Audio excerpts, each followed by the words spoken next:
Hello guys, welcome to this my channel. And आज हम लोग बात करने वाले हैं कोई टॉपिक पे कि कोई टॉपिक को हम कैसे समझा सकते हैं। देखिए, हम मान के चलिए आज हम पढ़ाने वाले हैं आपको एनिमल टिश्यू। एनिमल टिश्यू क्या होता है, सबसे पहले हम एनिमल के बारे में बात करते हैं, फिर उसके बाद टिश्यू के बारे में पढ़ेंगे। वन बाय वन पढ़ेंगे, अच्छे से पढ़ेंगे, लॉजिक के साथ पढ़ेंगे, नाम को तोड़ते हुए पढ़ेंगे। रिडक्टेंस बायोलॉजी हम लोग पढ़ेंगे भाई, मतलब क्रंच वे में पढ़ेंगे, तोड़ तोड़ के पढ़ेंगे। तो सबसे पहले क्या होता है, सबसे पहले मान के चलो एनिमल टिश्यू आप पढ़ रहे हैं तो सबसे पहले एनिमल के बारे में आपको जानकारी होनी चाहिए। एनिमल क्या है, तो एनिमल एक मेनी सेल है, मेटाजोवंस है, मतलब कि मेनी सेल उसके पास प्रेजेंट है। और एनिमल का एक सबसे बढ़िया कैरेक्टर है कि वो सब चीज़ कर सकता है, रिप्रोडक्टिव कर सकता है, ग्रो कर सकता है, अथी लोकोमोशन कर सकता है, मूवमेंट कर सकता है, ये सब तो कर ही सकता है एनिमल है भाई। तो एनिमल यूकैरियोटिक होते हैं, मतलब कि उसमें ट्रू न्यूक्लियस प्रेजेंट होता है। अब बात करते हैं कि हम टिश्यू को कैसे डिफाइन करें। तो देखो, टिश्यू क्या है।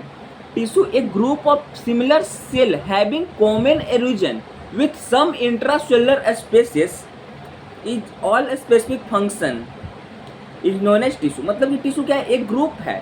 किसका ग्रुप है, सिमिलर सेल का ग्रुप है, और उसके साथ मतलब कॉमन ओरिजिन भी है उसका, और विथ सम इंट्रासेलुलर स्पेस, मतलब लिटिल इंट्रासेलुलर स्पेस भी है उसके बीच में। But all specific function are, मतलब कि सब अपना अपना फंक्शन करता है। अब बात करते हैं टिश्यू हमारे पास चार तरह के होते हैं। कौन कौन होते हैं, सबसे पहले एपिथेलियल टिश्यू की बात करेंगे, उसके बाद मस्कुलर टिश्यू की बात करेंगे, उसके बाद कनेक्टिव टिश्यू की बात करेंगे, उसके बाद न्यूरल टिश्यू की। सबसे पहले एपिथेलियल टिश्यू का फंक्शन क्या है। देखो, एपिथेलियल टिश्यू आपको प्रोटेक्टिव देगा, लाइनिंग देगा, सब देगा, और सिक्रीशन देगा, ऑब्जर्प्शन देगा। बट कनेक्टिव टिश्यू क्या देगा, कनेक्टिव टिश्यू आपको सपोर्ट देगा, लिंकेज देगा। लोकोमोशन क्या देगा, लोकोमोशन और मूवमेंट में हेल्प करेगा ये muscular tissue. Neural tissue control and coordination में मदद करेगा। तो अब बात करते हैं एपिथेलियल टिश्यू। एपिथेलियल टिश्यू देखो भाई, अगर कोई भी अदर टिश्यू पे रेस्ट कर रहा है तो वो एपिथेलियल टिश्यू है। कोई भी अदर ऑर्गन पे रेस्ट कर रहा है तो उसे क्या कहेंगे, एपिथेलियल टिश्यू कहेंगे। एपिथेलियल टिश्यू का अगर हम डिफाइन करना चाहते हैं भाई, तो देखो एपिथेलियल टिश्यू में भी हमारे पास दो तरह के होते हैं, एक सिंपल होते हैं, एक कंपाउंड होते हैं। सिंपल में अगर सिंगल लेयर से बना हुआ है तो उसे सिंपल कहेंगे। कंपाउंड अगर मेनी लेयर प्रेजेंट है तो उसे कंपाउंड एपिथेलियम कहेंगे।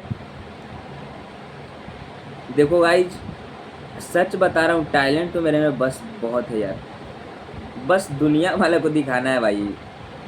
पता है भाई, आप अगर एक काम भी बुरा कर देते हो ना भाई, तो पूरा दुनिया आपका खिलाफ हो जाएगा।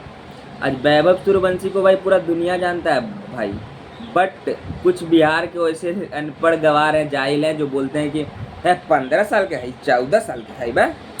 तो भाई मैटर ही नहीं करता है कि वो क्या 15 साल का, 16 साल का, वो जितने कम उम्र में हो जाके पूरा वर्ल्ड घूम आया, तुम नहीं घूम पाओगे।